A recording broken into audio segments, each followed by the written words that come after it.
नमस्कार and welcome back. Modi ji तीन shadow Wars at the same time वो लड़ रहे हैं भारत के आसपास और तीनों के तीनों एपिक प्रपोर्शंस के हैं। तीन मैसिव जियोपॉलिटिकल अर्थक्वेक्स हैं जो एक टाइम पर किए जा रहे हैं। मुझे खुशी इस बात की है कि 12 सालों के बाद हमारी गवर्नमेंट ने थोड़ा सा संज्ञान लेना शुरू किया है कि इसके ऊपर काम करना जरूरी था। मोदी जी पूरी ग्लोबल चेस बोर्ड को फ्लिप करने में लगे हैं और मुझे लगता है कि शायद जैसे कई एस्ट्रोलॉजर्स बोलते हैं कि अगले साल मोदी जी रिटायर कर जाएंगे, उससे पहले कुछ बड़ा काम मोदी जी करने की फिराक में है।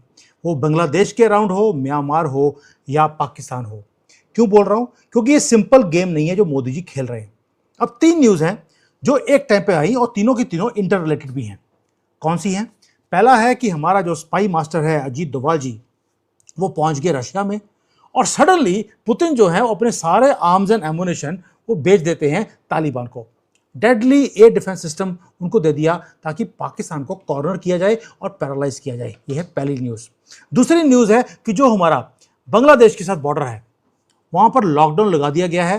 अब तो ये हालत हो गई है वेस्ट बंगाल के अंदर कि अभिषेक बैनर्जी, उसको आज लोगों ने जूते मारे हैं, अंडे फेंके उसके ऊपर, उसके कपड़े फाड़ दिए। ये तो उसने हेलमेट डाला हुआ था, वरना उसका मुंह भी तोड़ देते।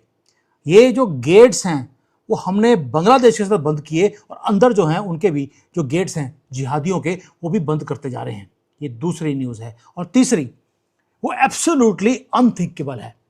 म्यांमार का जो मिलिट्री का प्रेसिडेंट है सीक्रेटली भारत में लैंड करता है। वो भी कब? जब भारत की जो इंटेलिजेंस है उन्होंने डेवास्टेटिंग ड्रोन स्ट्राइक्स म्यांमार के अंदर किए थे, जहां पर पाकिस्तान के ऑपरेटिव्स, उनके लश्कर तैयबा के लोग बैठे हुए थे। हमने वहां पर बर्मा के जंगल्स में ड्रोन से अटैक किया और उनको लास्ट ईयर, आपको याद होगा, हमने वहां पे तबाह कर दिया था सब कुछ। यानी कि अब विटनेस कर रहे हैं greatest geopolitical master stroke of the last century, जहां पर कोई लेक्चर नहीं, कोई डिले नहीं, कोई इंफॉर्मेशन नहीं, जाओ ठोको और वापस आ जाओ। घर के अंदर अभिषेक बैनर्जी जैसे लोगों को हम ठोक रहे हैं और मोदी जी बाहर, उनको ठोका जा रहा है। अब डिकोड करते हैं जो ये ब्लड बात है आपने पाकिस्तान, बांग्लादेश और म्यांमार में कर दिया, ये हुआ क्या है। शुरुआत करेंगे म्यांमार से। म्यांमार बहुत इंपॉर्टेंट है, इसलिए पहले मैं म्यांमार को ले रहा हूं। दोस्तों, म्यांमार अल्टीमेट एक बैटल ग्राउंड बनता जा रहा है दुनिया के लिए। लिटरली वहां पर CIA, चाइना की इंटेलिजेंस और रॉ तीनों काम कर रही हैं एट द सेम टाइम। यानी कि एक 3-वे डेथ मैच है जो म्यांमार में खेला जा रहा है। क्यों खेला जा रहा है ये भी बताऊंगा आपको। और ये जो वॉर है जो तीन कंट्रीज खेल रही हैं, वहां पे रूल्स जीरो हैं। अब अमेरिका ने कुछ डर्टी गेम खेलने की कोशिश करी। आपको याद होगा कि जो बांग्लादेश की गवर्नमेंट थी शेख हसीना की, उसको सडनली गिरवाया गया। रीजन बीइंग अमेरिका को वहां पे सेंट मार्टिन आइलैंड वो चाहिए थे। लेकिन कभी आपने पूछा कि सेंट मार्टिन आइलैंड को लेकर करेंगे क्या? अब कई लोगों ने बोला, ये महान महान लोग हैं, कि वहां पर एक क्रिश्चियन कंट्री बनाना था अमेरिका को। भैया, उनको कुछ नहीं चाहिए था, उनको चाहिए था म्यांमार। क्योंकि म्यांमार को जिसने कंट्रोल कर लिया वो पूरे रीजन को वो कंट्रोल कर सकता है। शेख हसीना को मालूम था कि अमेरिका यहां पर जो म्यांमार का जो सी का पोर्ट है उसको लेना चाहता है और वो नाक पे आके बैठ जाएगा बांग्लादेश के। शेख हसीना ने मना कर दिया, उसकी गवर्नमेंट को गिरवा दिया गया। लेकिन जो वॉशिंगटन है, उसके बाद जब उनके हाथ से बांग्लादेश निकल गया, उनको लगा कि मैं अपना स्टूज बढ़ा दूंगा, मोहम्मद यूनिस मेरे लिए को काम कर देगा। लेकिन वो मुसलमान निकला, उसने अल्लाह की झूठी कसमें खाई और अमेरिका को कोई काम उसने किया नहीं। तो वॉशिंगटन को लगा, यार वेस्ट बंगाल जो है ना, अब हम यहाँ पे जीत जाएंगे, ममता बानो जीत जाएगी और पूरी गेम को हम फ्लिप कर देंगे। लेकिन वो कंप्लीटली अंडर एस्टिमेट कर दिया उन्होंने अमित शाह को, जो चाणक्य हैं, इलेक्शन जीतना जानते हैं, और हिंदुओं को, जो इकट्ठे होकर हमने सभी दुनिया की जो पॉलिसी थी वेस्ट बंगाल को, उसको फेल किया। अब बैक डाउन तो किया नहीं अमेरिका। उसके बाद क्या हुआ? हमने भी बैक डाउन नहीं किया, वो भी बैक डाउन नहीं कर रहे। हमने क्या किया? हमने वेस्ट बंगाल को जीत लिया। उसके बाद हमने कंट्रोल लिया अपने वेस्ट बंगाल के अंदर, जहां पर CIA, ISI, चाइना, बांग्लादेश, इन सबको हमने हराया है। And to make things worse for USA, सोने पे सुहागा कहते होता है, म्यांमार का जो प्रेसिडेंट है मिंग ऑन्ग हाइंग, वो पहुंच गए हैं बिहार के अंदर। अभी अभी लैंड करे हैं जब मैं ये वीडियो बना रहा हूं। उनकी पहली फॉरेन विजिट है जब से उन्होंने ऑफिस लिया है। और गए भी कहाँ हैं? बिहार के अंदर। और उसके बाद प्रधानमंत्री मोदी जी के साथ मीटिंग है जून 1 को, यानी कि परसों को।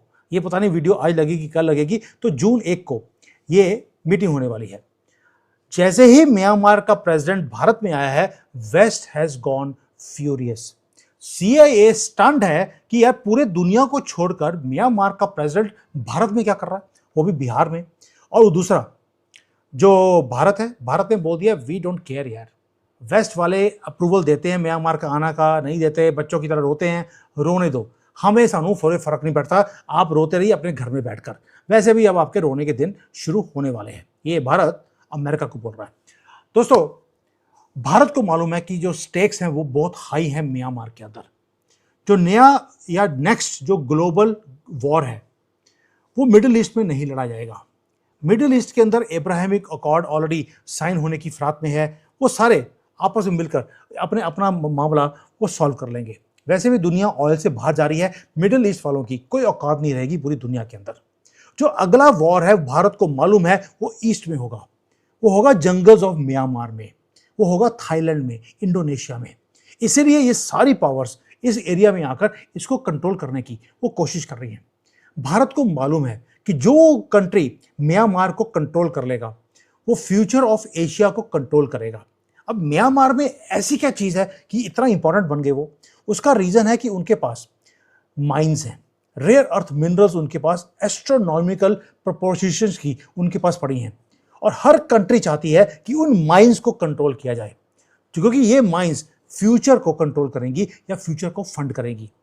चाइना ने बहुत इन्वेस्टमेंट किया है म्यांमार की मिलिट्री के साथ। इनको लगा कि उनकी मिलिट्री मेरे कंट्रोल में है, मैं पूरी कंट्री को मैं अपने कंट्रोल में कर सकता हूं। और अगर म्यांमार को कंट्रोल कर लिया तो इंडियन ओशन में उसको एक रास्ता मिल जाएगा जहां पर मलक्का स्ट्रेट को वो बाईपास कर सकता है, और भारत का जो नेवल रूट्स हैं उसको भी वो चोक कर सकता है। ये चाइना को लगा। लेकिन मोदी जी ने क्या किया, इनके पैरों के नीचे से जो कारपेट होता है उसको खींच लिया, और इनका जो प्रेसिडेंट है वो नीचे गिर चुका है। दोस्तों, भारत ने क्या किया, हम एक अल्ट्रा सीक्रेट हाई स्टेक्स की डील म्यांमार के साथ कर रहे हैं। क्या कर रहे हैं? हमने म्यांमार की मिलिट्री, जो मिलिट्री जनता है उसको, और साथ में जो पावरफुल अराकान आर्मी के जो फ्रीडम फाइटर्स हैं, इनको दोनों को इकट्ठा कर दिया। वो मीटिंग हो रही है भारत में, जहां पर हम उनको बोल रहे हैं कि यार तुम्हें फाइट करने की जरूरत क्या है, मिलके काम करो ना हमारे साथ, तुम्हारी भी बल्ले बल्ले हमारी भी बल्ले बल्ले। और भारत ने अगर ये नेगोशिएट इस बार जो मीटिंग है उसमें कर लिया, ये पीस टॉक्स करवा दी इनकी, तो होगा क्या, जो बांग्लादेश के पास जो चिटागंग पोर्ट है उनका भी चिकन नेक है, एक चिटागंग पोर्ट वाला, एक ही बेचारों के पास पोर्ट है 2 टके के लोगों के पास, वो डायरेक्टली भारत की सर्वेलेंस के अंदर आ जाएगा। और जो अराकान आर्मी है वो तो वैसे भी भारत की भाषा बोलते हैं, पता नहीं क्या चक्कर है, और उन्होंने बोल दिया कि हमारा जो एरिया जहाँ पे वो फाइटिंग कर रहे हैं वो सारा भारत के साथ मिलाने के लिए तैयार भी है। इसका मतलब है कि जो चाइना के जो एम्बिशंस थे, अगर अराकान आर्मी और उनका प्रेसिडेंट भारत के साथ हाथ मिला लेता है तो चाइना के सारे एम्बिशंस वो हमने जीरो कर दिए। हमने क्या किया, चाइना की नज़र है कहाँ पर, अरुणाचल प्रदेश के ऊपर, हमने उसको भी प्रोटेक्ट कर लिया, नागालैंड को प्रोटेक्ट कर लिया, मणिपुर को कर लिया, जो वहाँ पर ये सारा का सारा जो स्यापा है ड्रग्स का, उसको हमने नलीफाई कर दिया। और साथ में एक फोर्ट्रेस खड़ा कर दिया जो मिजोरम को भी बचाएगा, और मिजोरम को एक्सपैंड करने का काम भी हम बड़े आराम से कर सकते हैं। सिर्फ म्यांमार और अराकान आर्मी को जोड़ना है, उसी के लिए प्रेसिडेंट भारत में दोस्तों, भारत क्या कर रहा है, भारत सिर्फ इंश्योर कर रहा है कि कहीं हमारे ईस्टर्न फ्रंट के ऊपर दोबारा से ईस्टर्न पाकिस्तान खड़ा ना हो जाए, इसलिए म्यांमार को टैकल करना वो जरूरी है। अब हमने क्या किया, ईस्टर्न बॉर्डर पे हमने म्यांमार को भी टैकल कर लिया, बांग्लादेश को भी हमने हैंडल कर लिया, पहले बताया आपको फेंसिंग के कारण। अब रह गया एक ही जानवर, वो है पाकिस्तान। भाई इसका क्या होगा, उसका तो ऑलरेडी हलाला होना शुरू हो चुका है। अजीत डोभाल जी पहुंचे हैं हमारे मॉस्को में, मैंने बट डिटेल में इसके वो वीडियो बनाया था कल। वो बैठे वहां पर क्या कर रहे हैं, एक स्ट्रेटेजिक पार्टनरशिप रशिया की अफगानिस्तान के साथ हम करवा रहे हैं। एक हिस्टोरिकल बॉम्ब शेल है जहां पर military equipment, technical corporation Russia कर रहा है, वहां पे दिया जा रहा है advanced military technology and air defence system. चलो जी, ये तो आपको पता है कि वहां पे हम कर रहे हैं ताकि तालिबान अब पाकिस्तान को उसी भाषा में जवाब देगा जो पाकिस्तान को समझ आती है, यानी कि ठुकाई वाली। अब रशिया जो है अपनी सारे की सारी मसल तालिबान के साथ लगा रहा है। आपको लगता है कि जो पुतिन है वो ऐसे दे देंगे? उनको पैसे चाहिए, पैसे भी किसी ने अरेंज करके दिए हैं, मुझे बताने की जरूरत नहीं किसने को, कि हम तो बड़े सीधे साधे लोग हैं, हम ऐसा कोई काम करते नहीं हैं। दोस्तों, पाकिस्तान को रातों रात खबर भी नहीं हुई ये काम हो गया। इन्होंने पिछले 20-30 साल अफगानिस्तान के अंदर प्रॉक्सी जो ये होते हैं टेररिस्ट, उनको खड़ा किया कि ये अफगानी इनकी मदद करेंगे, कश्मीर लेके आने के लिए पाकिस्तान को देंगे। और हमने क्या किया? कुछ नहीं किया, सिर्फ कुछ हथियार तालिबान को दिला दिए, बस काम खत्म। इसलिए आज सुना है पाकिस्तान के जो जनरल्स हैं वो बंकर में बैठे हैं और पसीने आ रहे हैं उनको। वैसे भी गर्मी में पसीने आने ही थे, क्योंकि पानी भी हमने बंद कर दिया है। हम क्या कर रहे हैं? हम वॉच कर रहे हैं इनका panic, and we are having a smile on our face, क्योंकि पाकिस्तान अब अच्छी तरह से हमने जख्मी कर चुके हैं, बस खत्म करना है। लेकिन कहते हैं कि जानवर जब जख्मी होता है तो और भी ज्यादा लीथल हो जाता है। अब पाकिस्तान ने क्या किया? अगर हम ये कुछ करेंगे तो पाकिस्तान भी तो कुछ करेगा यार, या कह लीजिए उल्टा है, पाकिस्तान ने कुछ किया तो हम ये कर रहे हैं। हुआ क्या है? इन्होंने एक जो बैटल फील्ड है पाकिस्तान ने, उसको शिफ्ट करने का कोशिश किया।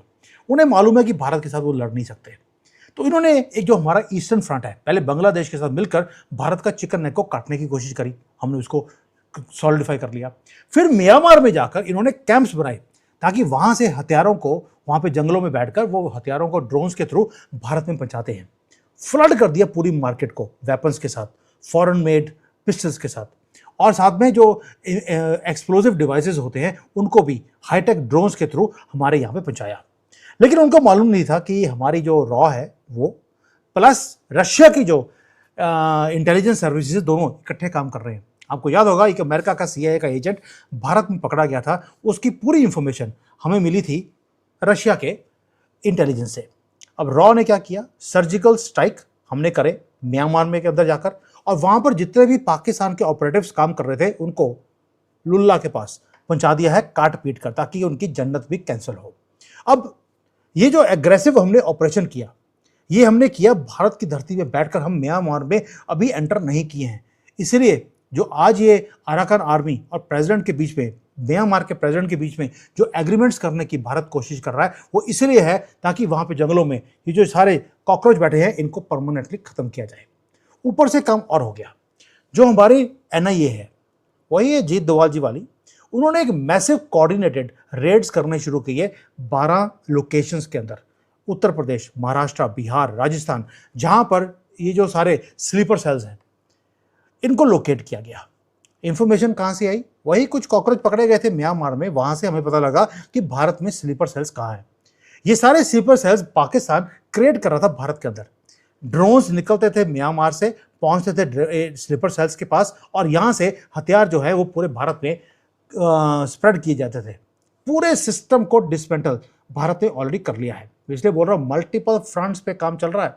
अगर आज अग्रेशन देख रहे हैं आप अमित शाह के अंदर, तो उसका रीजन है कि हमने सारे एरियाज के ऊपर जो लूप होल्स है उनको प्लग करना शुरू किया है। जो मैसेज है न्यू दिल्ली से वो लाउड एंड क्लियर है, मैसेज वायलेंट है, और मैसेज है अब फुल एंड फाइनल होगा। मोदी जी बोलते थे मैं ज़्यादा इंतज़ार कर नहीं सकता, भाई हम अब और इंतज़ार नहीं कर सकते, 12 साल हो गए। और भारत ने अब पहली बार है डिफेंसिव खेलना बंद कर दिया, अब हम खेल रहे हैं फ्रंट फुट पे, और जो अब लड़ाई होगी वो होगी फुल फ्लैश्ड। मैं क्यों बोल रहा हूँ? पाकिस्तान के साथ लड़ाई करेगा अफगानिस्तान, म्यांमार ऑलरेडी आपके कब्जों में आया हुआ है, बांग्लादेश को सीधा करना था, वहां पे हैवी फेंसिंग ऑलरेडी होनी शुरू हो गई है। फेंसिंग हो रही है पूरे बॉर्डर के ऊपर, एक भी इन्फिल्ट्रेशन का रूट अब छोड़ा नहीं जाएगा, और ये वो रूट्स है जिसको पाकिस्तान प्रॉक्सी नेटवर्क्स के लिए यूज करता था। बांग्लादेश को पूरा हम सफोकेट करने में लगे हुए हैं। दोस्तों, हर लूप होल को आज सील किया जा रहा है। अमित शाह खुद पर्सनली मॉनिटर कर रहे हैं भारत के जितने भी बॉर्डर्स हैं उनके ऊपर जाकर। पिछले 20 दिनों में 4-5 ट्रिप्स वो लगा चुके हैं बॉर्डर के ऊपर, और उधर से मोदी जी हैं वो चेस की जो पीसेस हैं उसको मूव कर रहे हैं faster than America, China, Pakistan, Bangladesh, CIA। ये ट्रैक बाद में करते हैं, उसके पहले हम कोई और काम कर चुके होते हैं। चिकन नेक को ऑलरेडी एक्सपैंड कर चुके हैं हम लोग, 42 किलोमीटर हो गया है 22 किलोमीटर की बजाय, और वहां पर जो आर्बरी आई है 48 घंटे में हमने फोर्ट्रेस खड़ा कर लिया, किसी को कानो कान हमने खबर होने नहीं दी। वैसे ही जैसे सडनली बाबरी की मस्जिद गिर गई थी, वैसे सडनली बांग्लादेश भी गिरता हुआ आपको दिखाई देगा। दोस्तों, अब जो मोदी जी कर रहे हैं, we are shaking hands with military rulers of Myanmar. वो भी कब? रात के अंधेरे में नहीं कर रहे। जो काम हमने पाकिस्तान के साथ किया, अफगानिस्तान को दिला दिए हथियार, बांग्लादेश के पास जो हमने काम किया, अपना बॉर्डर को एक्सपैंड कर दिया, या हमने फेंसिंग करी, वो हम रात के अंधेरे में कर रहे हैं। लेकिन जो म्यांमार के साथ काम कर रहे हैं वो ब्रॉड डे लाइट में हो रहा है।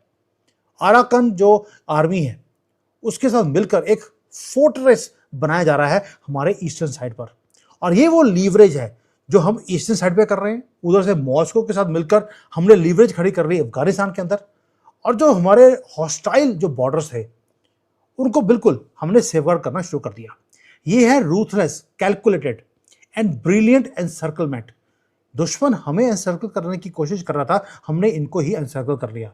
बांग्लादेश को एनसर्कल किया अराकन आर्मी और म्यांमार की तरफ से, पाकिस्तान को अफगानिस्तान की तरफ से, और भारत के अंदर आपने देख लिया अभिषेक बैनर्जी जूते पड़ रहे हैं उनको वहीं के लोगों के थ्रू। जो सीआईए है उसको एक बेस चाहिए था बे ऑफ बंगाल के अंदर, चाइना को चाहिए था म्यांमार के अंदर एक प्रॉक्सी आर्मी जिसको वो सपोर्ट करता रहा, और पाकिस्तान को चाहिए था कि वो भारत को ब्लीड करे फ्रॉम बांग्लादेश साइड। हमने तीनों को सीधा कर दिया। इसलिए इसको बोलते हैं कि उन्होंने हमें ट्रैप करने की कोशिश करी, हमने इनको ही ट्रैप कर दिया। दोस्तों, जो दुनिया है हमारे आंखों के सामने वो चेंज हो रही है।